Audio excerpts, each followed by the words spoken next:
అక్రమ ఆయుధాన్ని కలిగి ఉండడమే కాకుండా మహిళపై బెదిరింపులకు పాల్పడుతున్న వ్యక్తిని విజయవాడ సింగ్ నగర్ పోలీసులు అరెస్టు చేశారు. బుడమేరు ప్రాంతానికి చెందిన కృష్ణారెడ్డి అదే ప్రాంతంలో ఉంటున్న మహిళతో సహజీవనం చేసేవాడు. కొన్నాళ్లుగా ఆమెపై అనుమానంతో బెదిరింపులకు పాల్పడుతున్నాడు. దీనిపై బాధిత మహిళ పోలీసులకు ఫిర్యాదు చేసింది. కృష్ణారెడ్డిని పోలీసులు అరెస్టు చేశారు. అతని వద్దనున్న ఆయుధాన్ని స్వాధీనం చేసుకున్నారు.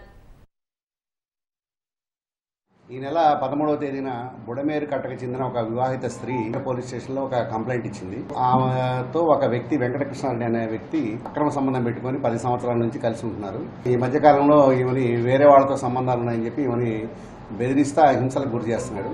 ఇతని వద్ద ఒక రివాల్వర్ కూడా ఉందని చెప్పి ఈమె కంప్లైంట్ చేసింది.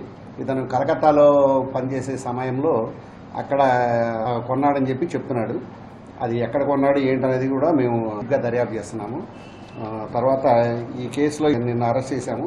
ఇవాళ అతన్ని కోర్టుకి రిమాండ్కి పంపిస్తాం.